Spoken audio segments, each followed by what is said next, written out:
Hi, I'm Amy Alissa Watson, and as part of our Eco Living show, today we're going to speak to Stephanie Cox, who's a freelance editor, and I've been in discussions with her about things to do with my book, and also she has a very similar sort of ethos in terms of slow fashion and does her own knitting and crocheting, and she's done a lot of that. So today we're going to have a chat about all things slow and fashion. Well, a little bit fashion, but more about, just like the cool parts of it, really. Yes, Stephanie also did a guest piece in our most recent newsletter, which came out for winter. If you are interested in also doing a guest piece for our newsletter, you can contact us via the website www.slowcircularearth.co.uk. Stephanie, you wrote a piece for the Slow Circular Earth newsletter recently that was about slow fashion and your sort of take on things. So what is your stand on slow fashion? I know you do a lot of knitting and crochet and things, don't you? Yes, I've been knitting and crocheting since I was a university student, sort of first year of university, and I was big into it. And when I started, the first things I started to make were like garments and my own clothing and jumpers and things like that. And it started out as wanting to do that simply because it was a hobby. It helped my mental health quite a lot. And it was a way of creating a social group for myself because the person who first taught me was one of my roommates, one of my classmates, and so it started out like maybe for different reasons. So, like I say, for my mental health and a good hobby, but it soon over the years, so I'm 30 now, so it must be around, I don't know, 10 years or so that I've been doing it. Over time, it became more about being able to tailor the clothing I make to my body shape. I'm quite a tall person at 5'9", and my weight fluctuates quite a bit, but and it also became about me caring more about the possessions I have and wanting to live less of a hoarding and more of a minimal kind of lifestyle, and also therefore keeping garments and jumpers and cardigans and all sorts of different things for a much longer period of time because of the time and effort that I've put into it. So it is very much about slow fashion for me now. And as I mentioned in the newsletter, slow fashion for me, it does refer to the amount of time it takes to make a product, which means that there's more love and care in it for me. But it also that means that it's going to last a long time in my wardrobe. So Mhm. it kind of ticks the boxes in a number of ways, and it makes me feel fulfilled. And it's a continuing hobby that I never have to stop. Yeah, Essentially, yeah. Well, that sounds yeah, like the perfect reason. That's exactly, surely the only reason, actually, for anyone I would to say so. partake in such a Yeah, thing. But yeah, I mean, slowing things down in terms of fashion is great, but obviously, it's like you said, ticking so many boxes, like your mental health and giving you a hobby that's sort of getting you out and being more sociable, and yeah, something that you can put on and you go, look at this, yeah, yeah, I made this. yeah. There is an aspect of like pride in what you've made, and Yeah. also because still in the relative sense of a society, there's fewer people making garments than and not making them, and so and also if a designer puts out a pattern, one that's especially unique or beautiful, you're still more likely to make that garment out of your own sort of in your own style, so with Yeah. different colours, sometimes different shapes, because you can modify your pattern and you can use just the basics and modify it to your own body. So you can walk around and think literally nobody else is wearing this. Yeah.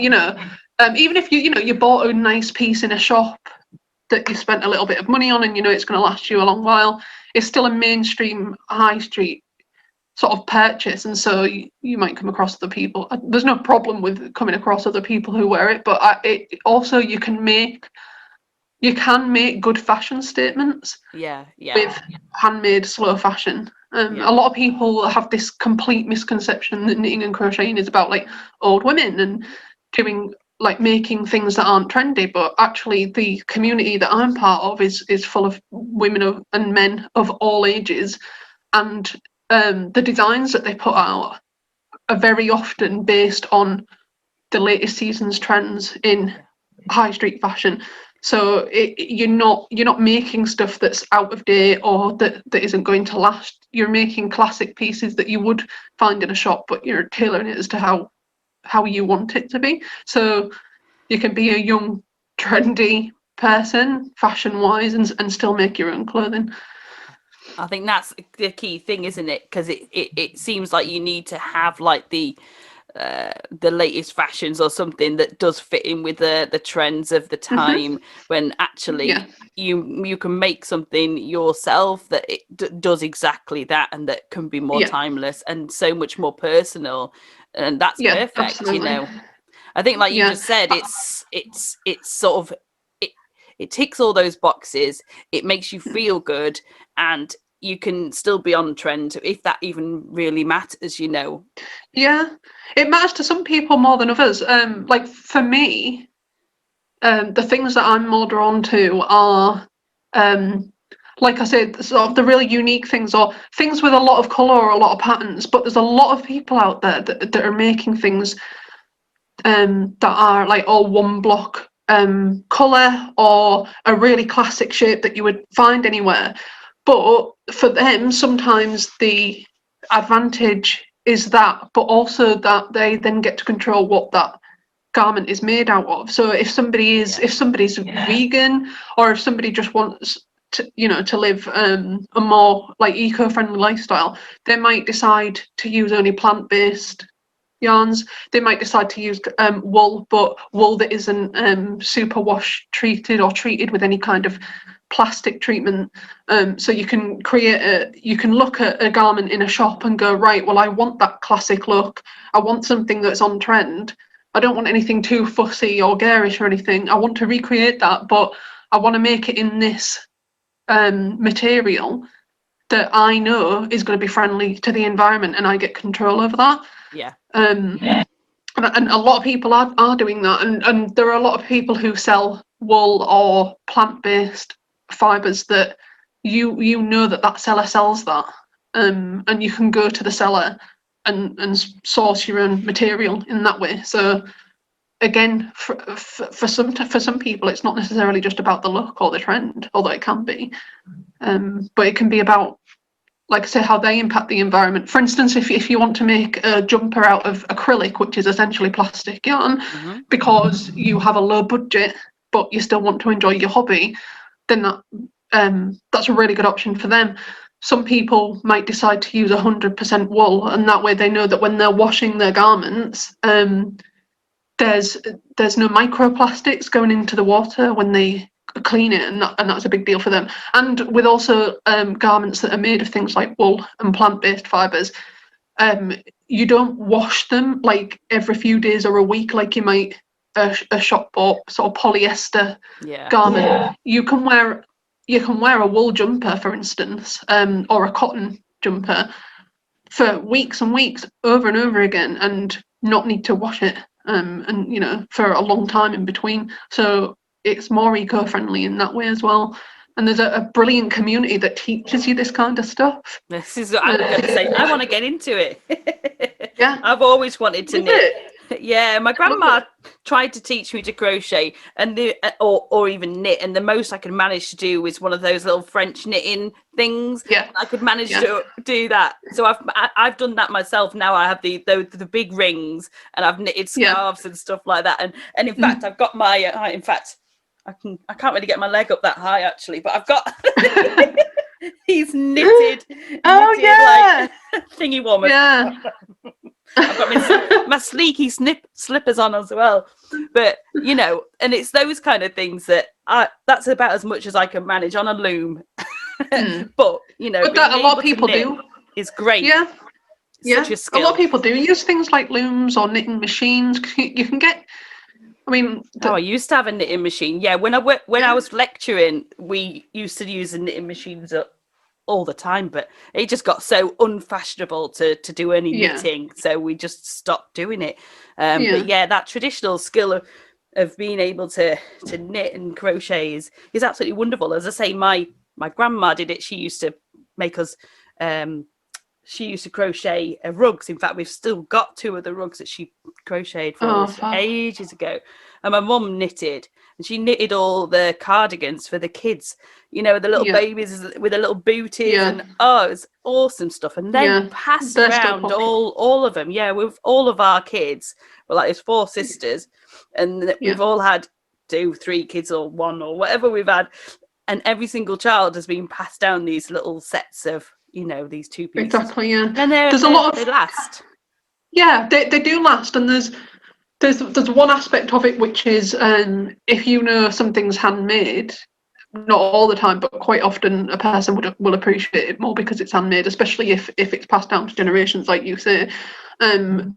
So there's quite often kind of an emotional investment behind it, which means that people are more likely to take better care. I'm far more likely to take better care of something I've made or something somebody's made for me than something that I've just bought from the shop. Not well, I have been guilty of seeing clothing in the past as disposable, but I don't now, obviously, but especially with handmade things, they're far less disposable. And like I said in the newsletter, if you make something and you're not happy with the outcome, somebody else will be and will be thankful for it. Yeah.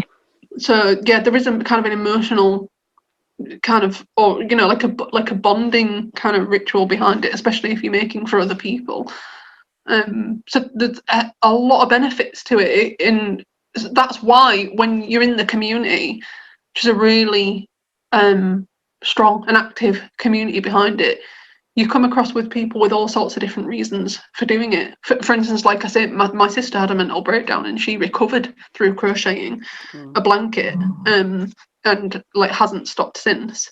So there's plenty of reasons behind it, but then the advantages of it, they'll happen regardless of what your reasons are. So even if I wasn't that interested in things like slow fashion, it's a positive consequence of it Yeah. regardless. Yeah. Nearly every Yeah. single consequence or nearly everything that happens because of you doing it is positive. Like there is very little Yes. negative to doing Yeah. something in And such a there's way. lots of things that you don't consider. So obviously mental health, slow living, eco living, but things like it gives you a lot of confidence. So for instance, say if somebody has been out of work for a while and is struggling to get a job, if they're doing knitting or crocheting, they're not only learning an active skill which affects your hand-eye coordination, your critical thinking skills, your concentration skills.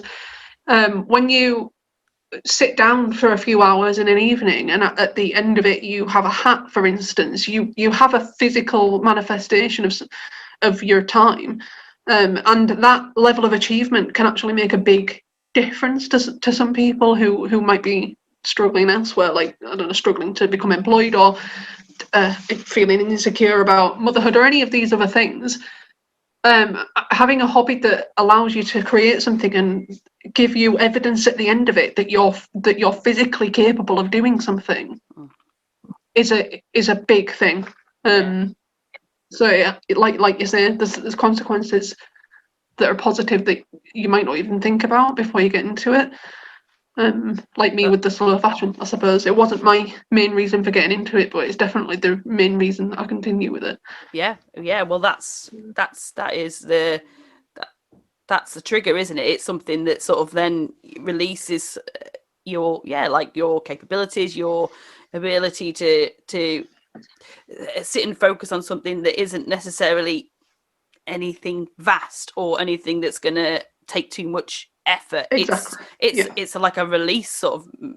mechanism, really, isn't it? Well, I It is. certainly think that as part of like the reason why I do slow fashion is I did a fashion design. I don't know whether we've had this conversation actually, but I did a fashion design degree, and it was always something that I just did. Like at school, I was really good at textiles, and my mum and my grandma, everybody around me was sewing or knitting or something.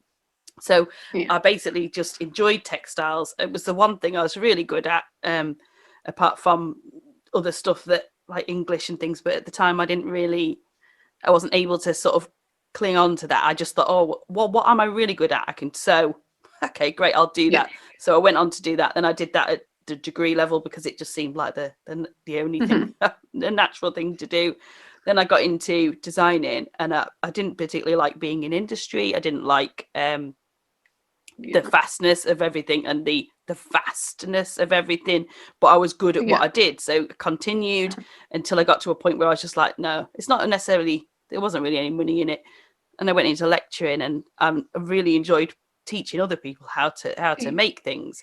So Hmm. but for so many years I sort of avoided making stuff because I really liked it, but then I got Yeah. into the industry and realized it's not like that. It's not sitting around making nice things for Yeah. yourself. It's not that at all. It's absolutely awful in comparison. Yeah. It's In the quite real a fashion cutthroat. world, yeah, exactly. Yeah. So it just got to the point where I was like, right, okay. So I enjoyed teaching other people how to have those skills Hmm. and make things, not necessarily trying to churn out fashion designers because I don't think we need any of those. No. Well, Really. that's a good thing about handmade textiles is that when a designer is putting out a design, the production comes after that design has been like bought or accessed by the buyer. So it's not like it's not like with every design you're creating the garments and then seeing if there's demand for it, and you're not creating warehouses full of stock that might or might not sell. When a designer puts out a knitted or crocheted garment, it's down to the buyer to make it themselves. So there isn't that surplus stock in a way, and there's less risk. Like it's, if when it's down to the customer to make it themselves, they make that, like I said in the newsletter, a slower decision. It's a slower decision. You've got to sit and consider it for far longer than you would consider buying something when you're there and then in the shop. So there isn't a mass production that then becomes disposable in that way. Mm. So, I could go into a shop one day and think, oh, I like that jumper with like a purple flower on it. But what if I go home and go, oh, well, I kind of liked it in that lighting in that moment, but now I'm not into it. If I was to knit that myself, if I got part of the way through it and said, I'm not into this design anymore, I can just rip the wool out and reuse it for something Start else. again. Yeah, yeah. Yeah. And so the materials are reusable in that sense. Whereas, you buy that garment, you might be savvy enough. Somebody like you would probably know how to buy a garment, chop it up, and create it into something else. But a lot of people would just probably dispose of it in some way and think, okay, Yeah. well, that was a snap decision, and I've moved on from it. So, Mm. in a on a personal level, it's a lot more economical, but on a much wider level, it's a more economical industry as well, I think. Yeah. Yeah, Yeah. and that's sort of the is tailoring it exactly to you and your needs at that time, Mm. isn't it? So yeah, like Yeah. you said, you can also then come back to something and change it, Yeah. or have it changed by somebody else if you haven't got the Yeah. skills. But Exactly. I think that's the problem, though, is that people aren't necessarily either they don't feel like they're skilled enough to do it, or they just can't be bothered. They don't want to Mm. do that. So I think Yeah. there's this big barrier with people and them not wanting Yeah. to step forward and do it, or not really having any what's the word, like not taking the repercussions of it, or not Yeah. wanting to take the responsibility Exactly. of Yeah. something. And but I think that's anyway, that's going on to a whole another thing, really, because that's just like, I think that's unfortunately what society is at the moment. It's a bit too Mm. consumerist, and we are focused on nothing other than just, yeah, we need to be a Yeah. bit more circular. And I think like what you're saying, and how you've sort of used it, but how you've used it, really, how you've Yeah. taken knitting and crocheting and as one thing, and then it's turned into something else that then has Yeah. triggered other things, like you're more aware of sustainability, and that Exactly. the the impact of what happens when you either buy something or you make it for yourself, Yeah. which is It's important. much more of a thought process. Yeah, it definitely is. Excuse me. It's more of a thought process, and you often do think more about the life cycle of what it is you're creating in a way that you wouldn't necessarily think with another shop bought garment. And you can't help then but think about the consequences of waste or anything like that. Excuse me. Clearing my throat. Which in So yeah, itself does give you other things that cause more angst. And for me anyway, it certainly is the one thing that then just I can't look at anything and think, oh, that's a good idea to buy that. They're like, literally, yeah, it's quite debilitating sometimes. I'm like, yeah. just want to buy something. And no, Overthinking is a problem. exactly. Yeah. Well, as a fashion designer and a seamstress, as somebody that can make clothes, and everyone always says to me, "Oh, well, don't you make your own clothes?" No, I don't have time. I don't have the sort of I don't even want to most of the time because I do it as a job, because I've done it as a job for other people. But so when it came to actually buying something, because I didn't have the time to make something, when I went to the shop, I would be stood looking at everything, watching stuff and going, well, I could make that. I could make that. Yeah. I could make that. Yeah. So I wouldn't buy anything. And I'd just walk out going, well, that's just ridiculous. Because yes, I could make it, but I'd have to source the fabric in exactly the same weave. I'd have to make sure I get the exact same accessories to make exactly that. So I just never bothered. So my go-to, because I know I don't really like shopping. It's a big faux pas, really, with me. How I ever got into fashion, I'm not quite sure, but I don't like shopping. But I love going to a charity shop, or I love doing car boots and just scouring through and finding something that's like this blouse I've got on was from the charity shop. Just brilliant, yeah. And it's going to be a piece that's going to last me for ages. It's really well made. Exactly. It's like £4 or something. And I'd much rather know that I'm buying stuff that's reused, and I'll alter it, I'll fix it if it needs doing. But it's then I feel really good in the stuff I wear, rather than knowing that I don't need to think that I've made it, because I know the effort it takes to make stuff. Yeah. But yeah. Yeah, there is a balance there, because like you say, it is good to make sure you don't feel guilty if you want to buy a shop bought thing, because we don't all have like endless amounts of times. It's making sure that if you do buy that thing, you then treat it in an economical way like you would anything else. But the charity shop thing is a good suggestion as well for people who knit and crochet like me, because quite often you'll find garments in there that are made of like wool or yarn or cotton or something that you can easily unravel, or like if somebody's made a blanket and you're not quite sure about the blanket, but you think, oh, I could reuse those materials. So yeah, you can either buy a second-hand knitted or crocheted item in the charity shop, or you can reuse those materials. Like, it's there to take. And I know plenty of people who do that. They'll buy a jumper in the shop, they'll say, I really want to use that wool, I've got a good idea in mind, and rip it out, and that wool might cost, I don't know, 30 quid elsewhere, but it cost them like £4.50 or something from the charity shop. Unravel it, soak it, start again. And there's absolutely no reason why you can't do that. But like you say, if you do like something handmade in a shop, even if you haven't made it yourself, you appreciate the fact that somebody else has. And like you say, give it a new home and a new lease of life. And again, you can do this in a fashionable way. There's no reason you have to do any of this and not feel fashionable and on trend at the same time. There are so many resources out there available. Like, we're in the age of information. There's no reason you can't do it. And if somebody says, oh, I want to but I can't be bothered, I guess that's the thing, isn't it?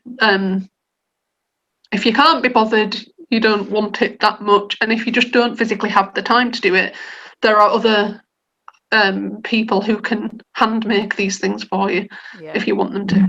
Yeah, I think that's the thing, isn't it? it's about people being aware, and yeah, they might not be quite ready to take that step and to get right into it, but they might feel like a little bit like, oh, maybe I should try that. But yeah, it's about Mm. having time. I know there's a lot of people that I know. Oh, I've knitted for one of the infinity scarves for a friend recently, and she was like, oh, I love what you've done, and that it's so nice, and it's handmade, and it's great. But you know, it's that time and thought that's gone into it. I mean, it wasn't too long that it took me to make it, and I did buy the wool, which I don't usually do. I don't usually buy the new wool. I like to go into a charity shop and find Yeah. people's old balls of wool Yeah. and Yeah. use them. You know, I'd much Yeah. rather repurpose something that would otherwise just get sort of chucked away. Yeah. But Exactly. Yeah. yeah, I and there are lots of knitters and crocheters who create things and then sell them on places like Etsy. yeah, A lot of people worry about the cost of it, because obviously when something's handmade, a lot more time goes into it, so the cost might be higher. But you can go online and find things, or if you know a knitter or crocheter in your life and you particularly want a thing, you can ask them and make sure you pay them fairly. But there are ways to get these things into your life if you just haven't got the time to do it yourself, or maybe you don't have the inclination, maybe you're not a crafty, creative person in that sense, but you'd like to incorporate that kind of thing in yourself. There are people that make these things and then sell them, like I say, on places like Etsy or like Facebook groups or yeah. things Facebook's like great as that. So well. you can access it. Yeah. Yeah, you can Yeah, access it. I think that's true though with the inclination. Sometimes it is a case of, Just oh, don't can want I be to. bothered? I don't really Yeah, want it. I don't really care that yeah, much. But whereas for people like us, we're well, I'm totally wholly in whatever I can do to try and reuse stuff. yeah. But I certainly always feel my best if I'm Hmm. wearing the things that I've got from charity shops. And don't get me Yeah, wrong, I will buy stuff if I need to. Like if I have to buy the kids some new things for school, I'm going to do it. I'm not going to not do it. But that it's so few pieces that I will just buy like that, yeah, because otherwise I don't want my kids being bullied at school because they've not got the yeah, right clothes on or whatever. yeah, But what we do is we make the most of the things that we are given to us. We get loads of stuff handed down from my sister's kids, and but my son, he's got a real funny thing about not wearing school trousers. He doesn't like wearing trousers to school. He wants them to be short. So as soon as I get a pair of trousers from these cousins, I take them up. But nice. a lot of people can't just do things as easy Yeah, as that. I've got the equipment, I've got the big industrial machines, and I know how to do it. And it would yeah, cost somebody money to have that done. yeah, So I understand that. But yeah, I suppose it's like the inclination of people, and just getting the message out that I feel like I'm like really trying mm. to And help it's with. important to remind people that it doesn't, like, obviously there's an ideal end goal with any kind of economical kind of efforts, but it's important to remind people that any of these things at the moment don't have to be an all or nothing situation. Um, so like, it's like if somebody like becomes vegetarian and people say, well, ideally you should be vegan. It's like, well, if they're making a lifestyle change, that will have an impact. And if you think, oh God, yeah, but I don't want an entirely handmade wardrobe or an entirely like reused wardrobe or anything like that, there is no obligation for it to be an all or nothing situation. You can start small and do smaller things, or just incorporate part of it into your life and see where it takes you. Yeah, it's And like the steps, isn't it? But like baby steps anyway, because yeah, otherwise there's no way that you could change your whole wardrobe. You'd have to chuck things out, and that would be just as wasteful if you exactly. just start again. But Yeah, yeah, exactly. I do exactly the same. Well, I'm happy to say when it's my birthday or Christmas, if somebody says, "Oh, what would you, what would you like?" But oh, Yeah, well, do you know what I'd really like? A nice new cardigan or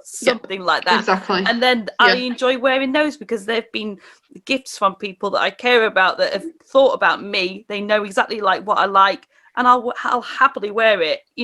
exactly. Sometimes Yeah, I've worn stuff that I thought, oh, I don't know if that's me, but I put it on and I go, that was bought with care and thought and, you know, Exactly. and love, Yeah. and I'm going to wear that, Yeah. and I'll mix it with the charity shop stuff. I'll mix it with something, Precisely.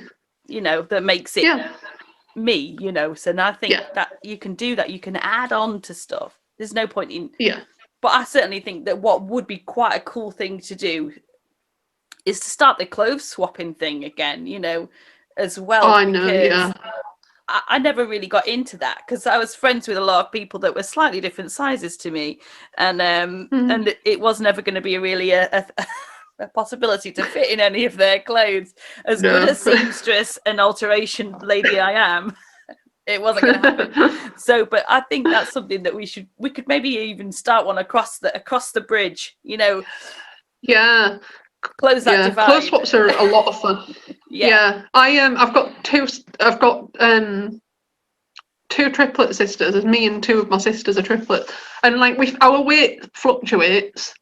I'm a little bit smaller than them at the minute, but it kind of fluctuates. But being the same body type, being the same height, and all the rest of it, and we have some similar tastes. I've kind of had to do clothes swapping from quite a young age. But it is fun. It's fun. It's like literally like shopping, but without Yeah. Paying spending the or money. going out. I hate Yeah, those bits. exactly. Yeah. Yeah, well, we'll So arrange yeah, one. We'll do. We'll sort. Well, not yeah, yet, obviously, but when we can, yeah. we do a Goes clothes away. swap. Yeah, So, whereabouts yeah. do you go anywhere to? Do you do the social knitting and crocheting now? Because I know that Mm. you've got a few posts on your Facebook where you've made things for people and been commissioned and things. So, what are you Yeah, doing? Are you just making things for people, or are you out there? Well, you're not out there, but are you part of a group yeah, still that sort of? yeah, yeah. So pre-virus and post-virus, obviously, there's like a massive global knitting and crocheting community. So I attend things like knitting and crochet and wool festivals. Um, so there'll be like a pop-up show somewhere. They're quite popular in Leeds and places like that. And they basically it's like a massive marketplace for knitting and Full of crocheting wool. designers, patterns, wool, all these. So and they can be like massive events. So I go to them a number of times a year when they're obviously open and up and about. There've been a lot of virtual ones as well that you can still attend. There's a huge Instagram community, so you make close friends on there, really close friends. There's a lot of knitting and crochet they call podcasts, but they're like video podcasts on YouTube where you get to know people on a personal level. So I've got one with my triplet sisters called Knit Three Together, and it's basically just talking about how knitting and crocheting helps our mental health, and we've made a lot of friends in the community through that. Some people who live right near us, some people who live at the other side of the world, and then so I'm quite active in the community, and the biggest website that everyone knows of, or you will know of if you get into it, is called Ravelry.com, and that's where it's like a Facebook for knitting and crocheters, but there's forums on there as well, and so you can friend people and talk to people. But in terms of like people commissioning and buying, it just basically started where I would create something and then I would share it on my personal Facebook page, not necessarily the page I've got for my YouTube channel, but I would share it on Facebook, and then a lot of people who don't have any form of knitting or crochet in their lives but really liked what they saw in terms of like Christmas decorations I'd make, or the cotton face scrubs and things like that. Oh yeah. They would say, "Oh, how much are you selling that for? Can I buy some?"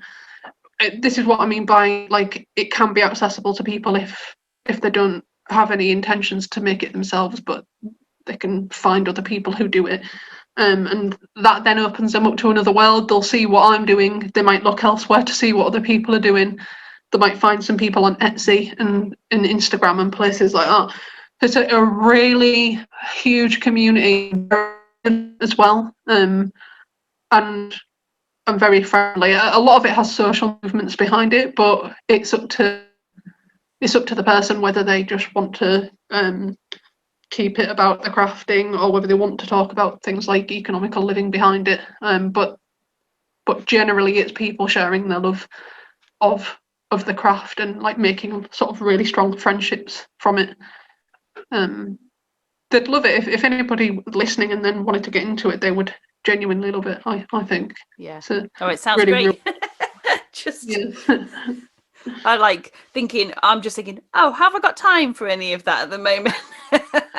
It is a bit of a rabbit hole, I must Could I admit. squeeze it in? And that's the thing. Yeah, like you say, once you've gone in there, you're like, oh god. Well, at the Yeah. moment, I'm now deep in palettes, and I'm not sure Right. how I'm going to get out of that. So that's the rabbit hole I've just gone down, and Yeah. found all sorts of wonderful people to sort of talk to Yeah. or find out what they're doing and watch. And Oh but yeah, yeah. so I think maybe every industry has their own version of it. Like I started gardening last year just in lockdown, which is another side of how you can live economically. And yeah, it's exactly the same. There's a strong community, a global community that all help each other. I think for wherever you get into, really, there is that community there now. Thanks for the advantages of the internet, but also then you can take it off the internet and into real life, in a virusless world. yay.